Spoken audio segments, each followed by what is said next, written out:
to this beautiful day of policy development. We shall be here all day discussing policy work. So this is one of the 2 public policy meetings that we have every year as prescribed in the policy development process. So it's the day where authors or their representatives come and present the policy proposals that have been discussed on the mailing list, so that at the end of the day, the community can give feedback here, and we try to agree and build consensus around them. The session will be led by our 2 co-chairs right in front of you. To my immediate left is Sami Sali from Sudan, and next to him is Dewole Ajao from Nigeria. They have done a fantastic job for us as co-chairs, I think for the last 2 years or so, and we hope that they continue when their term ends next year, as is typical in Africa. You know, guys, you don't retire, you continue. Stay on. So please cooperate with them. They will try as much as possible to explain to you how this session will be conducted, and please be as participative as you can. Do not shy away from the microphones. If you have anything to say, come to the microphone, say it. This is where we're here. So please don't sit back, be part of the discussion, give your feedback, let your voice be heard, so that at the end of the day we can have all the beautiful ideas to build better policies for our community. So without wasting much time, we are meant to have started at exactly 9, but the room seems not as full as it was yesterday. We hope folks are coming in. Let me hand over to Sami and Dewole to take us through the day. Thank you. Thank you, Ernest. Thank you very much, and thank you for you to be here this morning. We will start by showing our agenda. We have a full day of policy discussion, but we will start with the first session, introducing the BDP process and the code of conduct. Then we will highlight the AFRINIC PDP policy. Then we will have the update of the other RIRs from other regions, and we will end the session by listening to the policy implementation report from AFRINIC staff. After break, we have 3 policy proposals to be discussed: the clarification of IP, clarification on IP V6 sub-assignment, AFRINIC policy development process BIS version 4, then the simple update of the BDP. By that, we'll reach our half day, so you will deserve a lunch break. Then we have another 3 policies for the third session: the abuse contact policy update, internet number resource review by AFRINIC, and the inter-RIR resource transfer. The last session, we have only 2 policy proposals: the IB V4 soft landing, BIS, and the SL update. And as usual, at the end of the day, we have a time slot for open policy mic. So anything related to the policy, you can raise it during the open mic at the end of the day. Before going forward, we can open the mic for any comment on the agenda, if you have comments.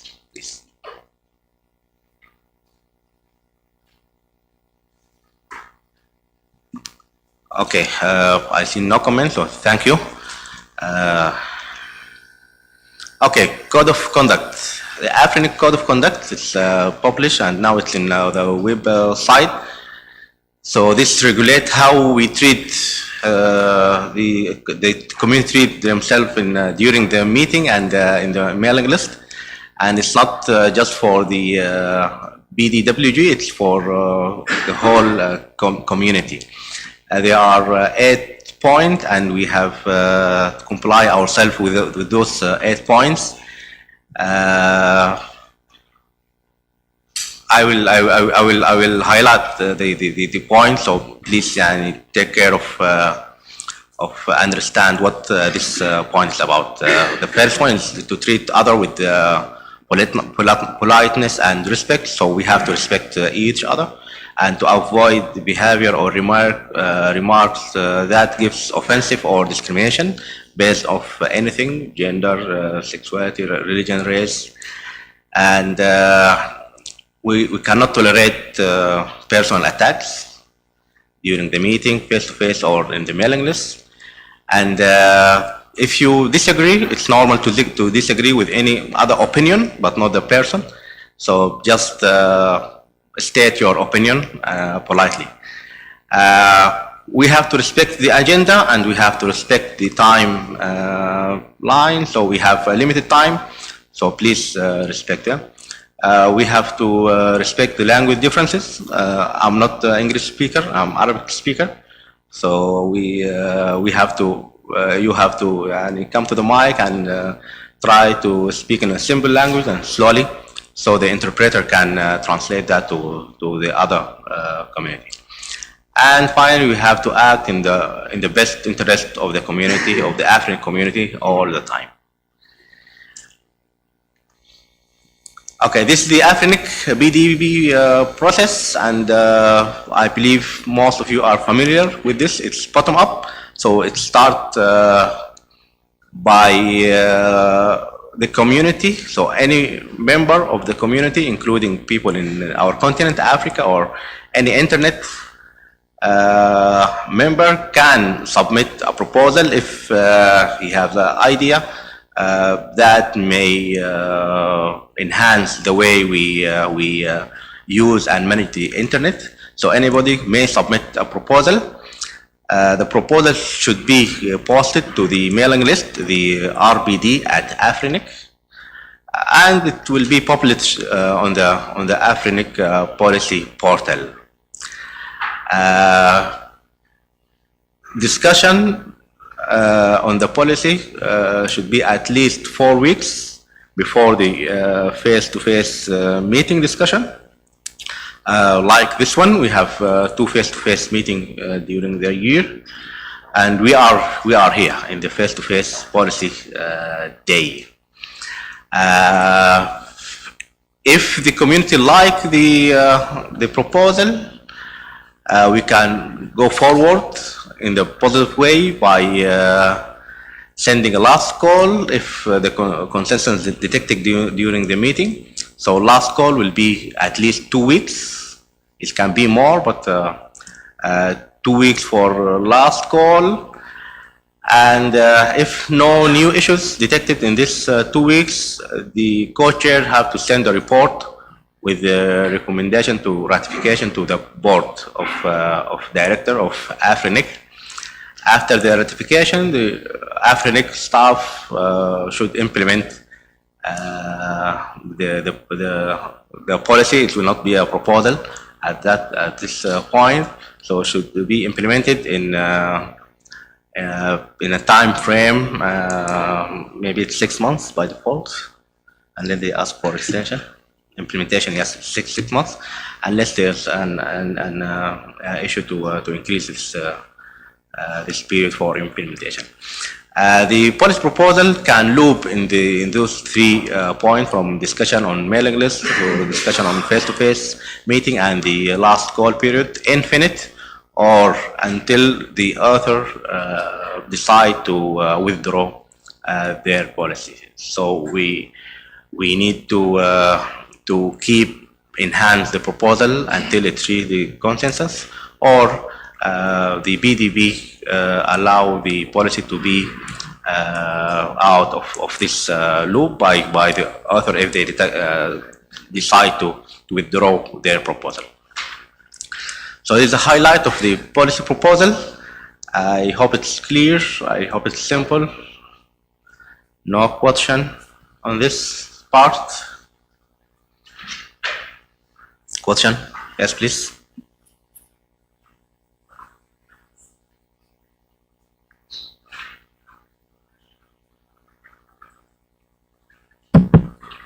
Yeah, this is Alain Aina, CTO Wakren. I have 3 questions, and I Okay, first one is I want to know how do you as co-chairs enforce the code of conduct, either on mailing list or at face-to-face? Okay, so it's good we know that before we start the day, that we can know then that people who misbehave, that we will know if people will be misbehave, will be shown the way out, or we put them in some corner, or how do you want to enforce? The second thing is in this PDP, the way what you're showing them is trying to show like board will always ratify. Is if I understand these things is showing that board will never object to policy when it is adopted by the community, because I don't see anything say if board reject, does it go to last call, or we do not foresee board to reject or to ask community to maybe to do some extra work on proposal. Then the last question is we've seen the last 2 days some update to policy proposal to be discussed here in violation of the PDP. The PDP said 1 week before the meeting there shouldn't be any update, but we've seen 2 days ago some update on the RPD for policy being on the agenda for this meeting. Thank you.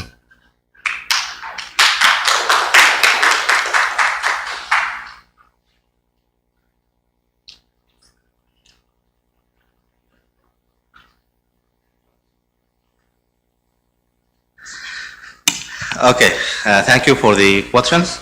So the first one, the co-chairs of the BDWG are responsible to enforce the code of conduct during the BDP meeting and in the RBD list.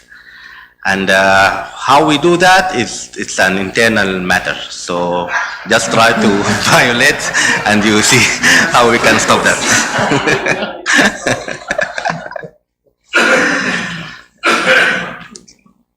Ratification? Ratification is.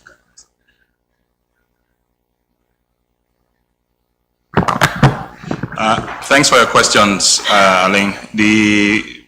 This diagram is a simplistic way of trying to explain to newcomers what happens within the policy development process.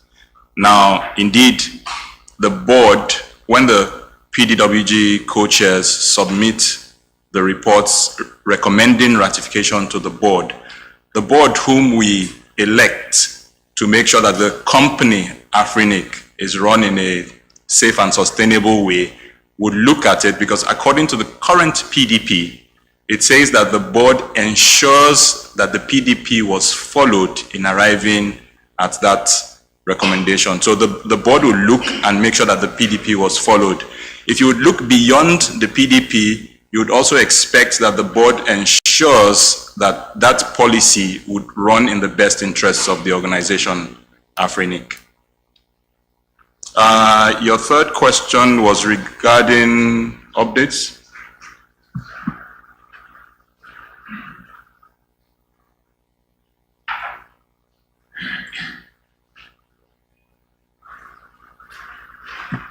Okay.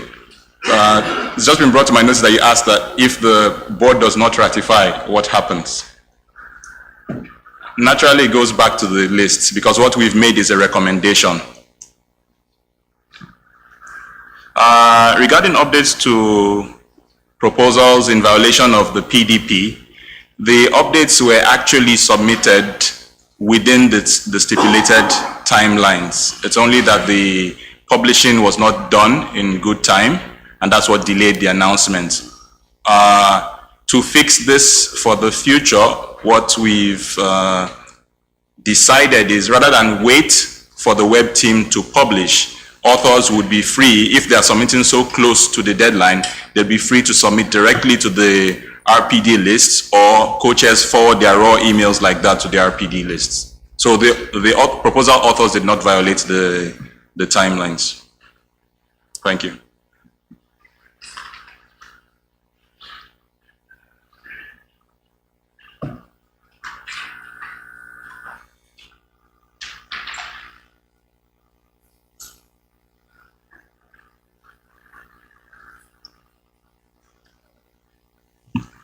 So if there are no more questions, Ale, I hope your questions were answered to your satisfaction. You're smiling, so I think.